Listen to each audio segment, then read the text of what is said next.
దైవజ్ఞానము ఆధ్యాత్మిక కార్యక్రమాన్ని చూస్తూ ఉన్నటువంటి మీకందరికి కూడా యేసు ప్రభు పరిశుద్ధ నామంలో శుభములు తెలియపరుస్తూ ఉన్నాను. మరి ఈ కార్యక్రమ ప్రసారాలు మీకు దీవెనకరంగా ఉన్నాయని నమ్ముతూ ఉన్నాను. మరి వీటిని యూట్యూబ్లో అనేక మందికి అవి అందే విధంగా మీరు సహకరించాల్సిందిగా కోరుతూ ఉన్నాను. గతంలో ద్వితీయోపదేశకాండం 11వ అధ్యాయంలో 11-12 వచనాల మీద 2 సందేశాలు అందించడం జరిగింది. మొదటిది విశ్వాసి యొక్క జీవిత లక్షణాలు ఏమిటి అనేటువంటి సందేశం, రెండవది ఆకాశ వర్ష జలము ఏమిటి అనేటువంటి సందేశం.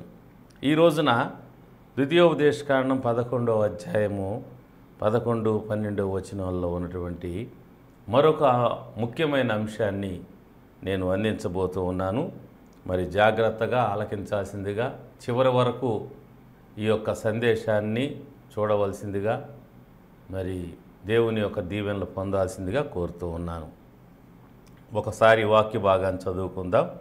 ద్వితీయోపదేశకాండం 11-12 వచనాలు. మీరు నది దాటి స్వాధీనపరుచుకుంటూ వెళుచున్న దేశం, కొండలు లోయలు గల దేశం, అది ఆకాశ వర్ష జలము త్రాగును. అది నీ దేవుడైన యెహోవా లక్ష్యపెట్టు దేశం. నీ దేవుడైన యెహోవా కన్నులు సంవత్సరాది మొదలుకొని సంవత్సరాంతం వరకు ఎల్లప్పుడూ దాని మీద ఉండును. గతంలో ఈ దేశము సంగమునకు ఇది గుర్తుగా ఉన్నది. నేటి సంఘానికి గుర్తుగా ముందుగానే పాత నిబంధనలోనే ఉన్నటువంటి దేశము ఇది అని ఇది చెప్పడం జరిగింది. అలాగే ఈ దేశము విశ్వాసికి కూడా ఇది గుర్తుగా ఉన్నది. ఇశ్రాయేలు దేవుని జ్యేష్ఠ కుమారుడు నివసించడానికి ఈ దేశం దేవుడు ఏర్పాటు చేశాడు. యేసుక్రీస్తు దేవుని యొక్క అద్వితీయ కుమారుడు, అద్వితీయ దేవుడు. ఆయన నివసించడం కోసం దేవుడు విశ్వాసిని ఏర్పాటు చేశాడు. విశ్వాసుల సమూహమైన సంఘాన్ని ఏర్పాటు చేశాడు. సంఘమును మరి విశ్వాసి క్రీస్తుకు నిలయముగా ఉండే విధంగా ఈ నూతన నిబంధన కాలంలో దేవుడు మనల్ని ఏర్పాటు చేయడం జరిగింది. ఈ విషయాల్ని మనం గమనించినట్లయితే గలతీ పత్రిక 4వ అధ్యాయము 6వ వచనములో ఈ మాట రాయబడింది. మరియు మీరు కుమారులైనందున నాయన తండ్రి అని మొరపెట్టు తన కుమారుని ఆత్మను దేవుడు మన హృదయంలోనికి పంపెను. కుమారుని ఆత్మను దేవుడు మన హృదయముల్లోనికి పంపెను. వ్యక్తిగతంగా ప్రతి ఒక్క విశ్వాసి హృదయంలోకి క్రీస్తు యొక్క ఆత్మ, ప్రభు యొక్క ఆత్మ వచ్చి నివసించే విధంగా ఏర్పాటు చేశాడు. ఇది ఇక రెండవదిగా మనం గమనిస్తే కొరింథీ మొదటి పత్రిక 3వ అధ్యాయము 16వ వచనాన్ని మనం చదివినప్పుడు, మీరు దేవుని ఆలయమై ఉన్నారనియు దేవుని ఆత్మ మీలో నివసించున్నారని మీరు ఎరుగురా. మీరు దేవుని ఆలయము, దేవుని ఆత్మ మీలో నివసించున్నారు. అక్కడేమో కుమారుని ఆత్మ అన్నాడు, ఇక్కడేమో దేవుని ఆత్మ అన్నాడు. పదాలు వేరైనా అర్థం ఒకటే. కాబట్టి దేవుని ఆత్మ లేదా యేసుక్రీస్తు యొక్క ఆత్మ వ్యక్తిగతంగా విశ్వాసిలో నివసిస్తూ ఉన్నాడు. అదే విధంగా సమూహంగా సంఘములో కూడా నివసిస్తూ ఉన్నాడు. కాబట్టి ఈ దేశము జ్యేష్ఠ కుమారుడు నివసించే దేశము, ఇశ్రాయేల్ దేశం. ప్రియకుమారుడు లేదా అద్వితీయ కుమారుడైన క్రీస్తు నివసించే విశ్వాసికి మరియు క్రైస్తవ సంఘానికి, క్రీస్తు సంఘానికి, ప్రభువు సంఘానికి అది సాదృశ్యంగా ఉంది అనేటువంటి విషయాన్ని మరొకసారి నేను జ్ఞాపకం చేస్తూ ఉన్నాను. ఈ దేశంలో కొండలు లోయలు ఉన్నాయని, ఈ కొండలు లోయలు విశ్వాసి జీవితంలోనూ మరియు సంఘములోనూ ఉన్నటువంటి ఉన్నతమైన దీనమైనటువంటి అనుభవాలకు, వ్యక్తులకు అవి సూచనలని గతంలో చెప్పడం జరిగింది. ఈ దేశము ఆకాశ వర్ష జలం త్రాగుతూ ఉంది అని, ఇది పచ్చగా ఉండాలి అంటే, సారము కలిగి ఉండాలి అంటే, ఫలిస్తూ ఉండాలి అంటే దీనికి ఉన్న వనరులు చాలవు. ఇక్కడ ఉన్నటువంటి దేశంలో ఉన్న నదులు, జల వనరులు సరిపోవు. పైనుంచి వచ్చే వర్షం దానికి అవసరమని చూసాం. అలాగే విశ్వాస జీవితంలో లేదా సంఘములో ఎన్ని విధములైనటువంటి లోక సంబంధమైన వనరులు ఉన్నప్పటికీ, అనగా చదువు, ఉద్యోగము, వ్యాపారము, సంపద, నివాసములు ఎన్ని ఉన్నప్పటికీ ఆకాశ వర్షజలం అనేది తప్పనిసరిగా అవసరమని, ఈ ఆకాశ వర్షజలము ఏమిటంటే అపోస్తలుల కార్యం 2వ అధ్యాయంలో ఆకాశంలో నుంచి దిగి వచ్చిన పరిశుద్ధాత్మ, పరలోకం నుంచి దిగి వచ్చిన పరిశుద్ధాత్మ అని చెప్పటం జరిగింది. సో పరిశుద్ధాత్మ లేకుండా, పరిశుద్ధాత్మ శక్తి లేకుండా విశ్వాసి మరి ఈ దుష్టశక్తుల్ని జయించలేడనే విషయాన్ని కూడా చెప్పడం జరిగింది. ఎందుకంటే ఆకాశ వర్షజలం దేనికోసం అనగా ఎఫెసీ పత్రిక 6:12లో రాయబడినట్లుగా మనం పోరాడుంది శరీరులతో కాదు కానీ, ఒక లిస్ట్ ఇచ్చి అక్కడ ఒక మాట అంటాడు, ఆకాశ మండలములోని దురాత్మల సమూహములతో పోరాడుతూ ఉన్నాం. దురాత్మల సమూహములు ఉన్నాయి ఆకాశ మండలములో. వాటితో పోరాడాలి అంటే ఆకాశ వర్ష జలము కావాలి తప్పకుండా, అనగా పరిశుద్ధాత్మ కావాలి, పరిశుద్ధాత్మ అభిషేకం కావాలి, పరిశుద్ధాత్మ నింపుదల కావాలి, పరిశుద్ధాత్మ శక్తి కావాలి. చదువు ఉన్నంత మాత్రాన దెయ్యాలని పారదోలలేము, ఉద్యోగం ఉన్నంత మాత్రాన దెయ్యాలని పారదోలలేము, డబ్బులు ఉన్నంత మాత్రాన ఈ దుష్టశక్తులు పారదోలలేము.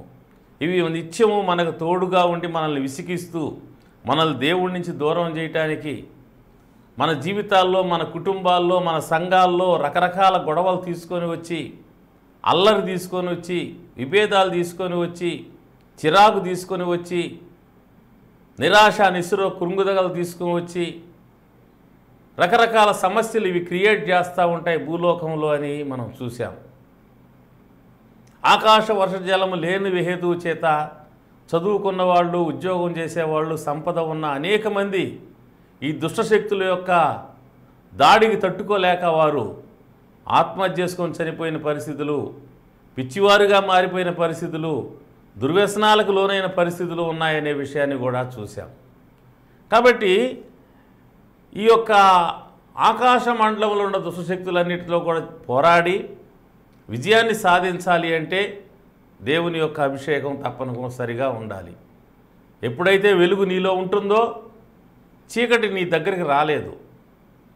కాబట్టి నీలో దేవుడి ఆత్మ సమృద్ధిగా నివసించాలి అనే విషయాన్ని గత సందేశంలో చెప్పడం జరిగింది.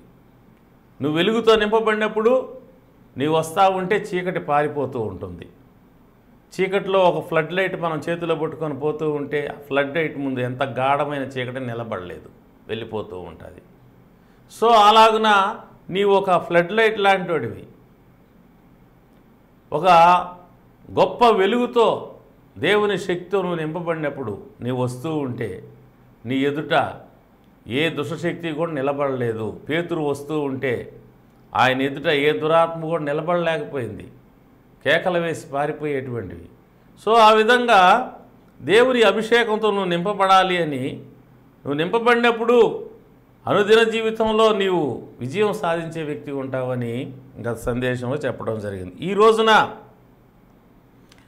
ఈ యొక్క ద్వితీయోపదేశకాండం 11వ అధ్యాయం 12వ వచనంలో నుంచి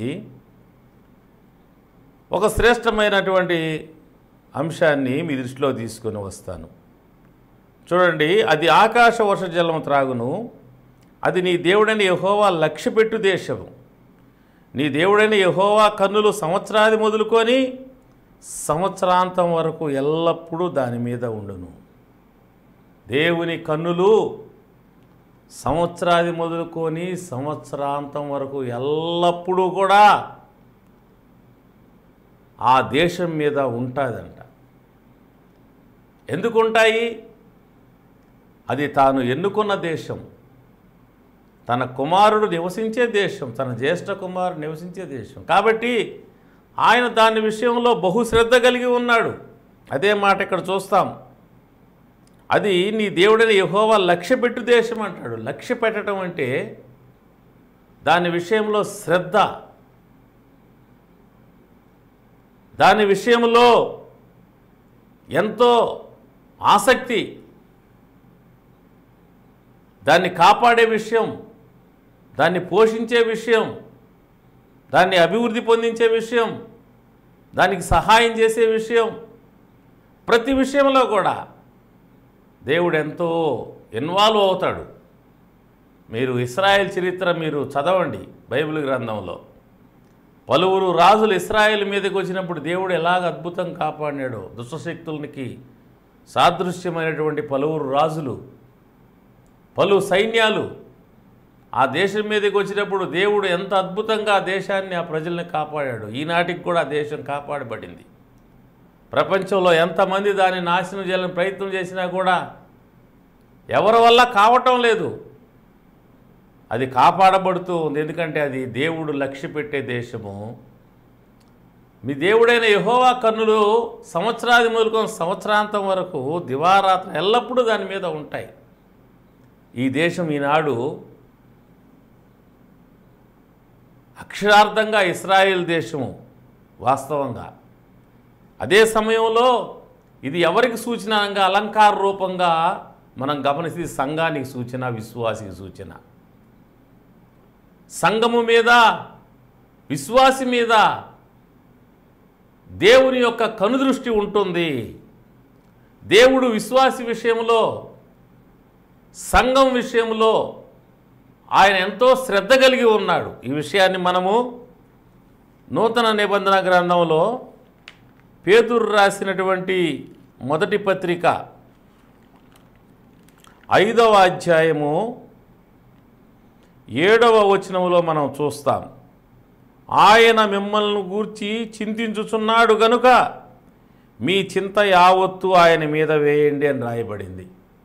ఇక్కడ గమనించండి, ఆయన మిమ్మల్ని గురించి చింతించుచున్నాడు అనే మాట దగ్గర 1 అని నెంబర్ వేసి కింద లక్ష్యము చేయుచున్నాడు అని అర్థం రాయబడింది. చింతించుచున్నాడు అనగా అర్థం ఏమిటనగా లక్ష్యము చేయుచు అనగా ఇక్కడ ఏమని మనం చదువుకోవాలా? ఆయన మిమ్మల్ని గురించి లక్ష్యము చేయుచున్నాడు, మిమ్మల్ని గురించి శ్రద్ధ కలిగి ఉన్నాడు కనుక మీ చింత యావత్తు ఆయన మీద వేయండి. అనగా దేని గురించి చింతపడవద్దు. ఆయన మిమ్మల్ని గురించి లక్ష్యము చేయుచున్నాడు. చూడండి ఎంత గొప్ప పోలికో. ఆనాడు ఆ దేశం గురించి ఏమన్నాడు? అది నీ దేవుడని యెహోవా లక్ష్యపెట్టు దేశం. ఈ దేశం ఎవరికి గుర్తు? విశ్వాసికి గుర్తు, సంఘానికి గుర్తు. అదే మాట మనం పేతురు పత్రికలో చదివాం. ఆయన సంఘాన్ని లక్ష్య పెడుతూ ఉన్నాడు, విశ్వాసిని లక్ష్య పెడుతూ ఉన్నాడు, అనగా శ్రద్ధ కలిగి ఉన్నాడు. ఆ విషయంలో అత్యంత ఆసక్తి కలిగి ఉన్నాడు. నీ ఆహారం విషయం, నీ ఆరోగ్యం విషయం, నీ వస్త్రాల విషయం అన్నీ మాట్లాడతాడు ఆయన. ఏమి తిందుమో, ఏమి తాగుదుమో అని ఆహారం గురించి చింతపడవద్దు, ఏమి ధరించుకుంటామని వస్త్రాల గురించి చింతపడవద్దు, ఇవన్నీ కావాలని పరలోకపు తండ్రి తెలియ. ఈ మాటలన్నీ ఏంటివి?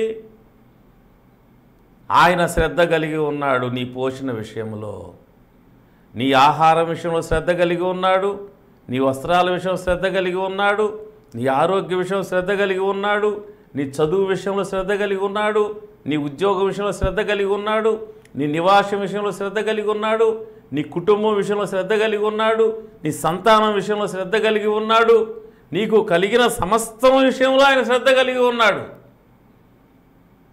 నీవు లోపలికి వచ్చేటప్పుడు దీవించబడతావు, బయటికి వెళ్ళేటప్పుడు దీవించబడతావు అనే మాట అన్నాడంటే ఎంత శ్రద్ధ, ఎంత కేరింగ్ ఆయన నీ ఏళ్ళ కలిగి ఉన్నాడు.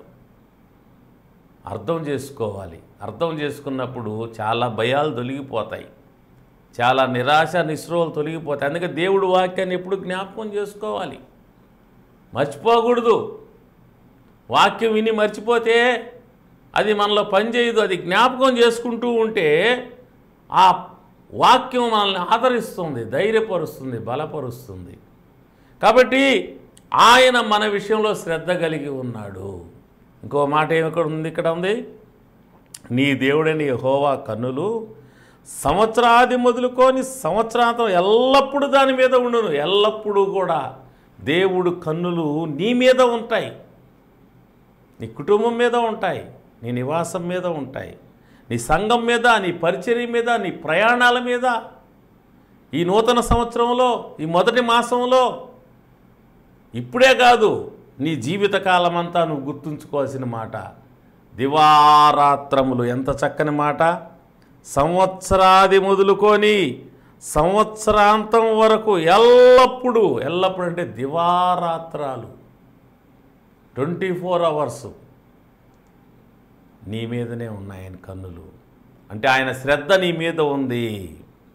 ఇంకో మాట అంటాడు కదా, 2 దినవృత్తాంతములు 7వ అధ్యాయము 15వ వచనములో చక్కని మాటను దేవుడు సెలవిచ్చాడు.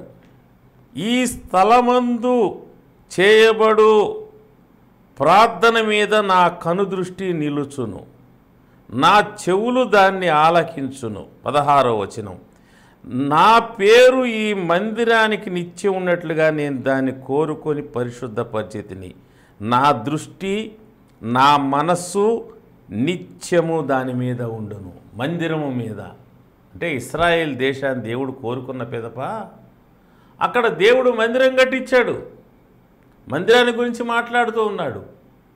ఆ మందిరం మీద ఆయన దృష్టి, ఆయన మనసు ఎప్పుడూ ఉంటుందంట. ఈ మందిరం ఎవరు? ఈనాడు అక్కడ మందిరం లేదు. ఈ మందిరం ఎవరి గురించి ఈ మాట మాట్లాడుతున్నాడు? అక్షరాల దేవుని మందిరం గురించి, ఆనాడు కట్టబడిన మందిరం గురించి మాట్లాడుతున్న మాటలు ఇవి అంతర్లీనంగా ఎవరిని చూపిస్తూ ఉన్నాయనగా విశ్వాసిని. ఈనాడు విశ్వాసిని, ఈనాడు ఉన్నటువంటి దేవుని బిడ్డల్ని, దేవుని నమ్మి మారుమనసు పొంది బాప్తిసం పొంది రక్షణలోకి వచ్చిన బిడ్డల్ని ఈ మాటలు చూపిస్తూ ఉన్నాయి. వారే ఆయన మందిరం, ఆయన నివాస మందిరం. ఇంతకుముందు మనం చదివాం కొరింథీ మొదటి పత్రిక 3వ అధ్యాయం 16వ వచనంలో, మీరు దేవుని ఆలయమై ఉన్నారనియు దేవుని ఆత్మ మీలో నివసించున్నాడనియు మీరు ఎరుగరా. మీరు దేవుని ఆలయం. మందిరం ఎవరు? మీరు. ఈనాడు, ఆనాడు మందిరము సొలొమోను మహారాజు కట్టించినటువంటి అద్భుతమైన దేవాలయము. ఆ దేవాలయం ఎవరికి సూచన? ఆ మందిరం ఎవరికి సూచిస్తూ ఉన్నది? ఎవరిని గురించి దాన్ని చెప్తూ ఉన్నది? ఈనాడు ఉన్న విశ్వాసి సంఘం గురించి. ఈ సంఘము మీద, ఈ విశ్వాసి మీద ఆయన కనుదృష్టి ఉంటుంది. అక్కడ ఎంత చక్కని మాట అన్నాడు ఆయన. దినవృత్తాంతం 2వ గ్రంథం 7వ అధ్యాయం 16వ వచనం, నా దృష్టి, నా మనస్సు నిత్యము దాని మీద ఉండును. అద్భుతమైన మాట. నా దృష్టి, నా మనస్సు నిత్యము నిత్యము నిత్యము ప్రతిరోజు నీ మీద. దేవుని దృష్టి ఎవరి మీద? నీ మీద ఉంది, గమనించు.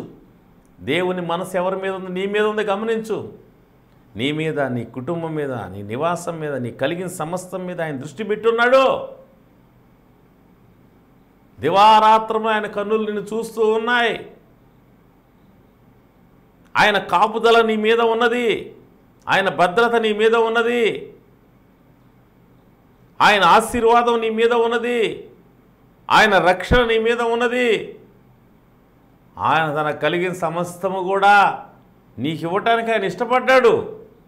స్వయంగా దిగొచ్చాడు, నీ కోసం ప్రాణం పెట్టాడు, రక్తం దారపోసాడు. ఇంతకంటే ఇంకేం ఇవ్వాలా? తిరిగి లేచాడు, పరలోకానికి వెళ్ళిపోయాడు, పరలోకాన్ని సిద్ధపరుస్తున్నాడు. బహుమానాలు, నువ్వు చేసే పనులకు, మంచి పనులన్నిటికీ బహుమానాలు సిద్ధపరుస్తున్నాడు. తిరిగి రాబోతున్నాడు. నువ్వు ఈ లోకంలో ఉండవు, వేరే లోకానికి షిఫ్ట్ చేయబడతావు. కొంతకాలం తర్వాత నమ్మి బాప్తిసం పొంది రక్షణలోకి వచ్చి సిద్ధపడిన బిడ్డలందరూ కూడా వేరే లోకానికి తీసుకుని పోబడతారు. ప్రభువు రాబోతున్నాడు. గమనించండి. ఇంకా ఎవరైనా నమ్మకుండా ఉంటే నమ్మండి. మారు మనసు పొందుకుంటే వెంటనే పాపాలు వదిలిపెట్టి క్షమాపణ కోరుకొని మారటానికి నిర్ణయం చేసుకోండి. వెంటనే బాప్తిసం పొంది దేవుడు మీ కొరకు సిద్ధపరిచిన రక్షణలోకి వచ్చేసేయండి. వెంటనే వచ్చేసేయండి రక్షణలోకి, ఆలస్యం చేయకుండా. ఈరోజే బాప్తిసం పొందొచ్చు, నువ్వు ఈరోజే రక్షణలో ఎంటర్ కావచ్చు. వచ్చేసేయి, ఆలస్యం చేయబాబు, ప్రభు వస్తున్నాడు. చిన్నవాళ్ళైనా పెద్దవాళ్ళైనా వృద్ధులైనా వెంటనే ప్రభు సిద్ధపరిచిన రక్షణలోకి వచ్చేసేయండి. రెడీగా ఉంది రక్షణ. ఓడ రెడీగా ఉంది, ఎక్కేసేయండి. ట్రైన్ రెడీగా ఉంది, ఎక్కేసేయండి. ఫ్లైట్ రెడీగా ఉంది, ఎక్కేసేయండి. యేసు ప్రభు సిద్ధపరిచిన రక్షణ రెడీగా ఉంది. వెంటనే ప్రభువుని నమ్మి పాపాలు ఒప్పుకొని చెరసాల నాయకుడు రాత్రే బాప్తిసం పొంది రక్షణలో ప్రవేశించినట్లుగా మీరు కూడా వెంటనే రక్షణలో ప్రభు వచ్చినప్పుడు తీసుకొని వెళ్ళిపోతాడు. ఆయన కనుదృష్టి అనేటువంటిది రక్షణ పొందిన బిడ్డల మీద ఉంటూ ఉన్నది. ఇప్పుడు నా ప్రశ్న ఏంటంటే, దేవుని తెలుసుకొని దేవుని నమ్ముకొని మారు మనసు పొంది బాప్తిసం పొంది రక్షణ పొందిన నీవు, నీ కనుదృష్టి ఎక్కడుంది? నీ మనసు ఎక్కడుంది? 2 మాటలు నేను చెప్పి ముగిస్తాను. నీ కనుదృష్టి ఎక్కడున్నది? నీ మనసు ఎక్కడ ఉండాలి? లోకం మీద ఉన్నదా? సెల్ ఫోన్ మీద ఉన్నదా? చాలామంది బిడ్డలు, దేవుని నమ్ముకున్న బిడ్డలు, మారు మనసు పొందిన బిడ్డలు, బాప్తిసం పొందిన బిడ్డలు, పరిశుద్ధాత్మను పొందిన బిడ్డలు, సేవలో ఉన్న బిడ్డలు, సమయం దొరికితే సెల్ ఫోన్లో వారి కనుదృష్టి సెల్ ఫోన్ మీద ఉంటూ ఉన్నది. వారి మనసు సెల్ ఫోన్ మీద ఉంటూ ఉన్నది. ఫేస్బుక్ మీద ఉంటున్నది, యూట్యూబ్ మీద ఉంటుంది, ఇన్స్టాగ్రామ్ మీద ఉంటుంది, ట్విట్టర్ మీద ఉంటూ ఉంది. అయ్యో, మన కనుదృష్టి ఉండాల్సింది ఎక్కడ? మన మనసు ఉండాల్సింది ఎక్కడ? ఈ సెల్ ఫోన్ అనేది నెట్ అంటే వల. ఆ వలలో పడవద్దు. ఒకవేళ పడి ఉంటే వెంటనే బయటకు వచ్చేయండి. ఎంతవరకు అవసరమో అంతవరకు, ఎంతవరకు అది అవసరమో అంతవరకు, ఒక హాఫ్ అన్ అవర్, ఒక 1 అవర్ ముఖ్యమైన పనుల కోసం అంతే. అంతకంటే ఎక్కువ దానికి కేటాయించద్దు.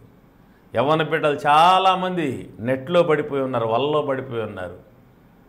దివారాత్రాలు బిడ్డలు వారి కనుదృష్టి సెల్ ఫోన్ మీద ఉంటుంది, వారి మనసు సెల్ ఫోన్ మీద ఉంటుంది, వారి కళ్ళకి చూపు దెబ్బతింటుంది, వాళ్ళ చెవులు దెబ్బతింటున్నాయి, వారి హృదయము స్పందన అనేటువంటిది తేడా వస్తుంది, వారి మెదడులో మార్పులు వస్తున్నాయి, వారి ఎమోషన్స్ మారిపోతూ ఉన్నాయి. సెల్ ఫోన్ని ప్రేమిస్తున్నారు, సెల్ ఫోన్కి అడిక్ట్ అయిపోయారు, దాసులైపోయారు. అన్నం పెట్టకపోయినా పర్లేదు కానీ సెల్ ఉండాలా, సెల్లో నెట్ ఉండాలా, అది కోరుకుంటున్నారు చాలామంది బిడ్డలు. గమనించండి బిడ్డలారా, సెల్ ఫోన్ అనేటువంటిది అది సాతాను అనేక మందిని పట్టుకోవడానికి వేసిన వల. ఆ వలలో నుంచి బయటికి రండి. యేసు ప్రభు రాబోతున్నాడు. మీ దృష్టి అనేటువంటిది మారాలి. ఇప్పటివరకు సెల్ ఫోన్లో ఆ యొక్క సెల్ ఫోన్లో వచ్చే విషయాల మీద దృష్టి మనసు ఉంటే, ఈరోజు మీ దృష్టి మనసు దేని మీద ఉండాలి నేను చెప్తాను.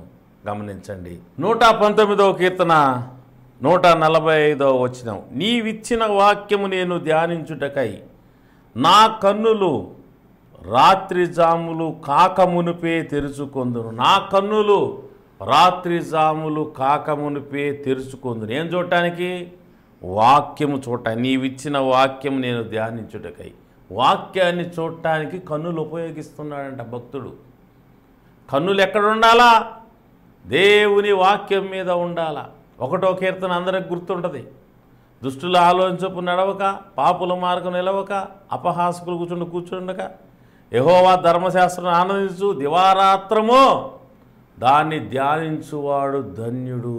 దివారాత్రము దాన్ని చదవటం, ధ్యానించడం. నీ కన్నులు ఎక్కడ ఉండాలా? దేవుని వాక్యం మీద ఉండాలా. అతడు నీటి కాలువలో ఎవరన్నా నాటబడిందై ఆకు వాడక తన కాలమందు ఫలమిచ్చి చెట్టు వలె ఉంటాడు. పచ్చగా ఉంటాడు, ఫలమిచ్చి చెట్టు వలె ఉంటాడు. అతను చేయింది సఫలమవుతుంది. కాబట్టి చిన్నలు కానీ పెద్దలు కానీ ఇప్పటివరకు సెల్ ఫోన్ చూస్తూ ఉంటే మారండి, మారు మనసు పొందండి. సెల్ ఫోన్ పక్కన పెట్టండి, బైబిల్ పట్టుకోండి, బైబిల్ చదవండి. బైబిల్ దైవ గ్రంథం, దేవుడు ప్రపంచాన్ని రాయించినటువంటి ఏకైక దైవ గ్రంథం, పరిశుద్ధ గ్రంథం, సత్యాలతో నిండి గ్రంథం, దేవుడిని గురించి వివరాలతో నిండి గ్రంథం. ఆయన రాకడ, ఆయన చనిపోవటం, ఆయన తిరిగి లేవటం, ఆయన పరలోకానికి రావటం, ఆయన రెండోసారి మరలా తిరిగి రావటం, ప్రపంచాన్ని పరిపాలించటం అన్నీ కూడా ఇందులో ఉన్నాయి. వాక్యం మీద మీ దృష్టి పెట్టండి. దృష్టి ఎక్కడ ఉండాలంటే వాక్యం మీద ఉండాలి.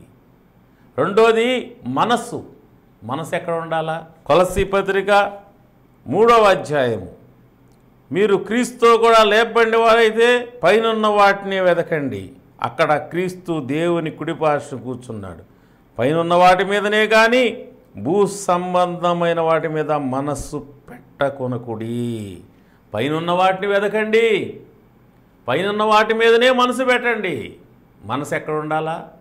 పైనున్న వాటి మీద, అనగా పరలోకం మీద, పరలోకమందున్న యేసు ప్రభువు మీద, యేసు ప్రభు రెండవ రాకడ మీద, దేవుని రాజ్యం మీద, దేవుడు నీవు ఆయన కోసం చేసిన పనులకు ఆయన తెచ్చే బహుమానం మీద, సకల పరిశుద్ధులతో నీవు నివసించడానికి వెళ్ళబోయే ప్రపంచం మీద, వేరొక ప్రపంచంలోనికి మనం వెళ్ళబోతూ ఉన్నాం.